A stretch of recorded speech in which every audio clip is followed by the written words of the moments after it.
All right, everyone. Thank you for joining us for another edition of our Franchise Your Business podcast and webinar series. My name is Tom Dufour. I'm the founder and CEO of Big Sky Franchise Team. And as we have folks loading into the live session here, I always like to use this as a good opportunity to share for anyone that is new to us or joining us for the first time. You can subscribe to our podcast at Franchise Your Business. It's just called Franchise Your Business. You'll find it on your most podcast services out there, Apple, Spotify, or whatever you listen to. Or subscribe to our YouTube channel where you get all of our content. We have over 600 webinars, podcasts, videos, and content that we are updating literally every week with great pressing, relevant information. And that's just search for our company name, Big Sky Franchise Team. Big Sky Franchise Team is the great place for you to start there. And then lastly, as we're loading in, feel free to subscribe to our second podcast called Multiply Your Success. So our Multiply Your Success podcast is really geared toward that weekly dose of inspiration and motivation. And our podcast here that we're doing with the Franchise Your Business session is really practical and focused on getting stuff done and being effective and better as a franchisor and as a business leader. Now, our episode today is really geared on this idea of beyond training, using monthly masterminds to drive franchisee growth. So how can masterminds, you maybe for someone tuning in here, you might be a member of a mastermind group for your own business, but now that you're franchising, what about your franchisees? And if they were to join one of these generic mastermind groups, how's that really going to help them find success in their system? Well, our guest today is Paul Masters, whom I've had the good fortune of knowing Paul for many years. In fact, we actually met at a mastermind group. That's right. What was it, 6 or 7 years ago? And Yeah. so it's been a while, and I'll give you a little overview on Paul. Now, Paul is the founder of Perissos. Paul pronounced that. I knew I was going to botch that word. It's Perissos. Perissos, thank you. Perissos Leadership Coaching and owner and CEO of Anago of Atlanta. As an executive coach and entrepreneur, Paul helps business owners, leaders, and franchise professionals gain clarity, strengthen execution, and build scalable, profitable companies. His coaching focuses on strategy, accountability, leadership development, and sustainable growth. Since acquiring Anago of Atlanta in 2017, Paul has led the company through sustained expansion and top 10 performer recognition within the franchise system. And for those of you that are new or familiar with franchising, know that a top 10 franchisee is not something easy to come by and going through that system. Prior to Anago, Paul co-founded Earnest Communications, a telecommunications company, later expanded into IT and mobility services, and successfully sold that in 2013. He holds a bachelor's degree, an MBA, and an ICF associate certified coaching designation, which is no small feat to achieve. That is the top of the top for coaching certifications. So, Paul, with that being said, I'd love to get this conversation started about mastermind groups. Let's do it, Tom. Perfect. So, Paul, let's talk a little bit for someone that's tuning in, just generically, what a mastermind group is and what are some of the key attributes or benefits to one?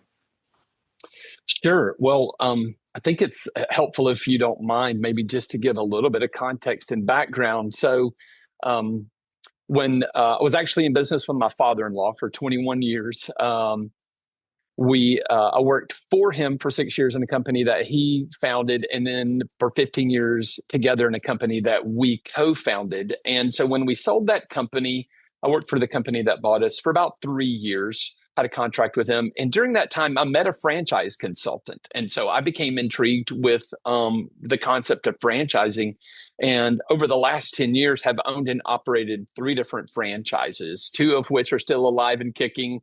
One didn't go so well. We'll talk about that one a little bit later, hopefully. But over the time of investing in those franchises, I sort of learned and saw that most franchise systems do a really good job of kind of getting you in, getting you onboarded, getting you trained up, coached up, and then out the door and running. But what happens is, 6 months, 12 months in, you kind of hit a wall. And so it's not necessarily the franchisor's fault. I mean, you know this better than I do. I think I read a statistic that half of all franchise systems have less than 25 units. And so those franchise systems don't always have the infrastructure for ongoing coaching and development. So they tend to spend probably, you know, 10% of their time with the new franchise owners coming into the system, or I mean, they spend the bulk of their time with the 10% of new franchise owners coming in, or the 10% of franchise owners that are struggling or are in danger of going out of business. So sort of that bell curve, the middle 80%, just sort of are left to figure it out with annual conferences and maybe webinars and things like that. But it kind of feels like you're on your own. I experienced it, and I was really shocked and surprised to feel the isolation of being a franchise owner. I describe it as feeling like I was on a desert island, and I did not expect that at all. And so, in my coaching practice, what I've tried to do is help, mitigate that with the franchise systems I work with by creating these mastermind groups where what I like to say is it creates a space where franchise owners can commiserate, celebrate, and collaborate, because we're just missing the opportunity with, ongoing, consistent kind of peer interaction to be able to do those things.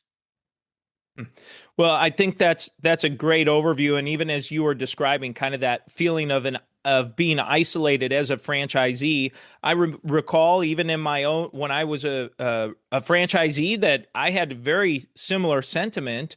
However, to kind of spin into some of what you're talking about with this mastermind piece, I know that I had a franchisee in one of the networks that I joined up with. He was a mature franchisee. He was doing well, and he kind of took me under his wing. And he really fundamentally changed my whole trajectory and growth. And corporate did exactly what you described. I got signed up, I got trained, I got everything I needed to launch, and I got things kickstarted. But there was something different when the advice or the suggestions were coming from another franchisee that just seemed more valuable to me. So why might that be, Paul, versus corporate that's trying to help you also? Yeah, I think there's something pretty powerful about, it's not top-down teaching or instruction. It's peer-led facilitation. So it's real-world problem solving. It's knowing what's going on in the field. It's, what opportunities are you trying to explore? What problems are you trying to solve? It takes it sort of from I'll say theoretical, maybe what you read in the manual, to actually what's happening in your business every day. And you tend to think you're the only one that it's happening to or for, right? But then when you get in a group of your peers, you start to realize, oh my gosh, we're all dealing with the same things. And there's something powerful about just the group being able to talk about what is happening with them. Sort of that me too, and you think, no one in the world is experiencing this today. Yeah. Oh, that's very, very well said. Well, let's talk about let's circle back around to that initial question about mastermind groups, and let's talk through what is a mastermind group, just from a high level. What in the world is it for someone who's like, what do you mean mastermind groups? What are you talking about here? Yeah, so it's really just a consistent kind of cadence of a group, not a large group, but probably somewhere between 6 and 12 franchise owners meeting together on a consistent basis with the groups that I help lead their masterminds. We meet once a month. We meet generally for about 60 to 90 minutes at a time.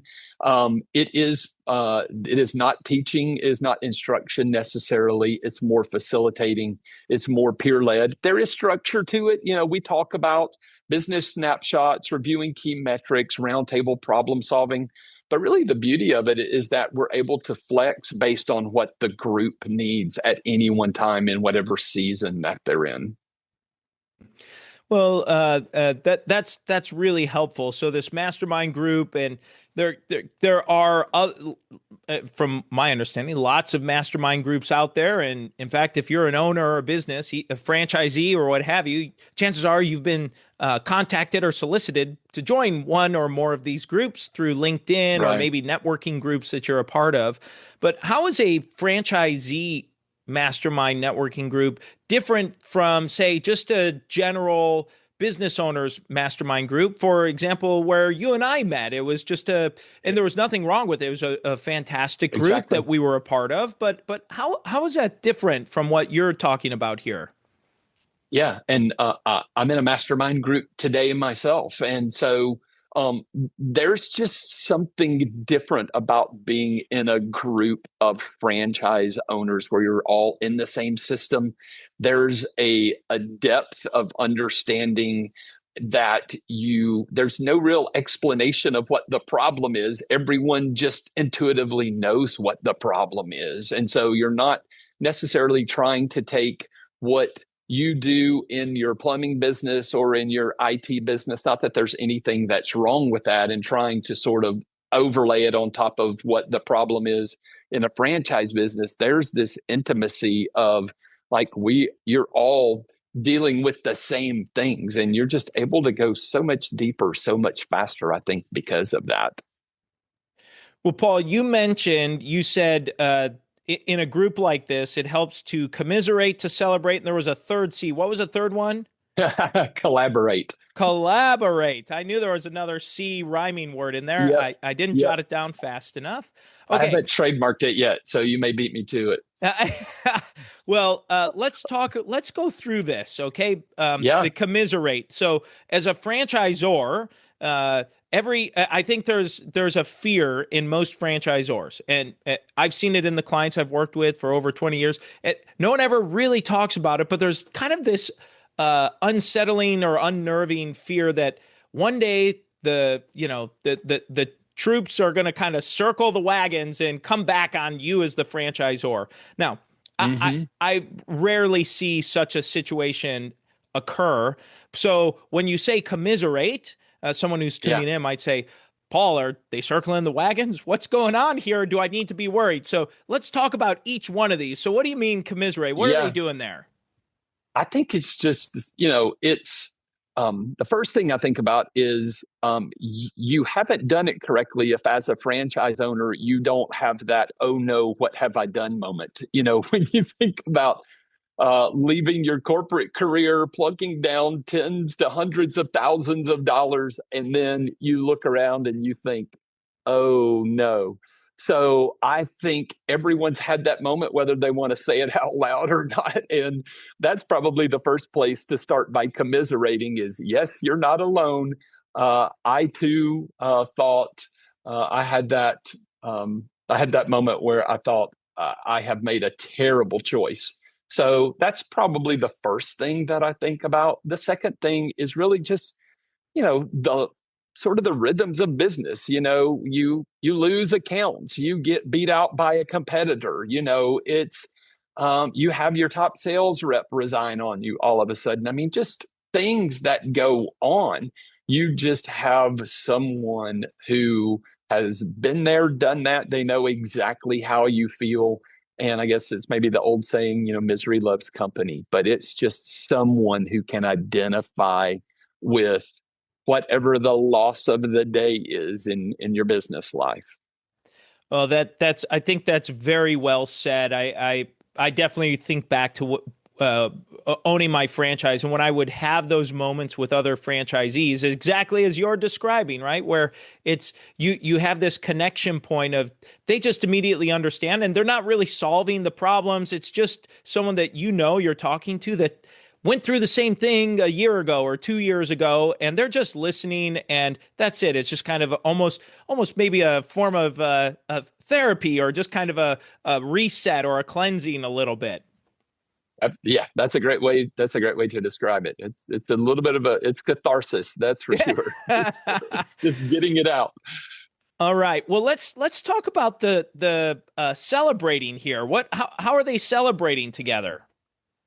Yeah, I think it's the wins of the day, for you closed a big deal. You landed that client that you've been chasing for 6 months and they ghosted you, 27 times until they actually needed something and they called you. It's it's getting to the threshold of you're at $100,000 in monthly recurring revenue. That's a big deal. That's worth people coming alongside and patting you on the back and telling you good job. It's the isolation. It's just combating the isolation, I think, is what in my mind it kind of boils down to. Well, I know in some franchise systems, sometimes a franchisor that I've seen over the years of doing this, that they kind of have a glass is half full mindset, or excuse me, a glass is half empty mindset. And so they think Hmm. when franchisees get together, not only the circling the wagons, but the celebrating, I've heard over the years of franchisors saying, well, if I have some of my top performers in with some of my weaker performers, that maybe the weaker performers get disenfranchised, no pun intended, or vice versa. The top performers are thinking, oh boy, these other folks are in the system. What have you seen in these mastermind groups? Um, yeah, there can be some of that. I think generally speaking, the people that are in the mastermind groups, they want to be in the mastermind groups. It's they're not there against their will. And if they are, they'll self-select out. That's okay. And so I think there's sort of this implication that people are there because they want to grow, they want to learn, they want to get better. They're looking for the things that the group has to offer. And so they tend to have a way to kind of self-police the negative Nellies, if you want to say it that way. They don't stick around very long because just they're not given the voice because the other people really want to take advantage of the time. Very, very, very good. Well, as we've talked about this, I think of, okay, we've gone through two of these, commiserate and celebrate, Hmm. and I view these kind of Yep. like peaks and valleys. And now we have the collaborate, and reminds me, it makes me think of a visual of almost like a stick drawing or something, where you have a couple figures, some at the top of the mountain, some at the bottom of the valley, and the collaborate's kind of the rope in between, where some folks at the top are pulling down, and maybe on the other side the others are kind of sliding down the mountain and the others are going to be pulling them back up. So talk about this collaboration that occurs in these groups and what you've seen. Yeah, so I can think of one example. One of my clients that hosts their mastermind. The franchise system relies heavily on third-party lead generation sources, and so uh, the individual franchise owners left to their own devices are looking for new ones, trying to get rid of old ones, not getting a great ROI on 90% of the ones that they're testing. But when the group kind of comes together and begins to knowledge share, then you learn quickly which ones are good, you learn quickly which ones are bad, and it just accelerates the process so much faster, where they stop wasting time, they stop wasting money, and they actually start generating revenue because they're focused on the lead gen sources with the highest ROI for their businesses. And so that's probably one of the clearest examples in my mind of how the collaboration has helped the franchise owners generate more revenue faster because, the knowledge sharing of the lead gen sources that are and are not working. So would you so kind of reiterating, I think, a point you're making, it sounds like in addition to that there's faster adoption of some of these new suppliers or maybe even systems or strategies that maybe corporates rolling out through these groups also. Yeah, there's both, all of the above. That's a good way to say it. Very, very good. Now, Paul, for a franchisor that tunes into this, we've talked a lot Hmm. about some of the kind of the benefits for franchisees. Um, What for a franchisor that tunes in that says, well, I guess that's great, but we've got our business, our franchise business coach that's kind of going out and doing the check-ins, and we've got this going. Do we really need another thing? How would you describe the difference between kind of a general franchise support check-ins and meetings versus this mastermind, and what might you say to that franchisor? Yeah, it's a good question. I don't think, one is meant to replace the other. We just had our franchise visit, from the field development team a couple of weeks ago. There's definitely much to be gained from that because they see what is happening in the system, bringing best practices. They have, a corporate side maybe that we don't get to see every day. But I think there's just something unique and powerful about when the group gets together and it is peer led and you get real time information. I mean, one of the things about the corporate visit, our own first and only corporate visit of the year. So these masterminds, that we're hosting and whether we do it or not, just the rhythm of the mastermind is meeting every 30 days, every 90 days. I mean, there is just an exchange of information and intelligence that is literally hot off the presses. There is no substitute for what is happening in the field right now versus waiting for the next 12 months for the corporate visit to transpire. Yeah, what I really hear, and maybe this is a fourth C to add into it, but as I'm listening to you talk through this, it makes me think of community, and it really Mm-hmm. creates within a franchise system this community of what you're describing, and even what I've seen you be able to do with some of the folks you've worked with is take a franchise system where in general, they're all wearing the same shirts and they're all using the same, branding and processes and systems. But I've really noticed that this kind of more of a community structure. So when they show up at the annual convention, it's not just, hey, haven't seen you in a year. Now it's real meaningful conversation. So would you talk to that a little bit? Yeah, I think you're saying exactly what I'm attempting to say, combating the isolation. And I know I've used that word several times, but um, I don't know that it can be overstated. I mean, most of us come out of corporate backgrounds. We're used to being, particularly pre-COVID, we're used to being in the office. We're used to being around people. We're used to being on teams. We're used to being in meetings with, groups of people from finance and marketing. And suddenly we find ourselves in this environment where for many franchise owners, it's a solopreneur type environment. So you are literally all by yourself. And so, creating that team atmosphere, that sense of community, I think, helps to combat what we had and maybe what we didn't know that we were walking away from, when we took the leap maybe from corporate to entrepreneur. Oh, that's really, really good stuff. And I would be remiss if I didn't ask this just about results. I know that a lot of Yeah. times the franchisee that's thinking about spending their time on it is going to say, Paul, how's this really going to help move the needle for my franchise? Whether they're Yeah. a veteran in the space, or maybe they're saying, I don't want to be wasting my time here, or the new franchisee that says, I'm frantic. I'm just trying to get some revenue in the door. Right. What might you say to those groups, to the franchisees that's wondering, what kind of results might I see through this?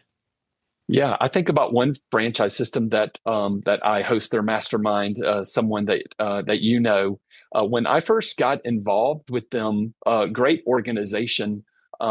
They have the ability to sell a number of products and services, but I'm not joking when I say 99.9% of their revenue in the entire system was really derived from a single kind of legacy product.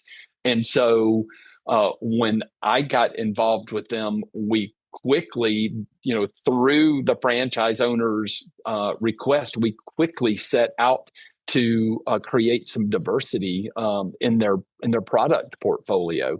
And so, 2.5 years later, I would I'd guess that most every franchise owner in that system probably has 5 or 6 products in their portfolio now that they're selling regularly.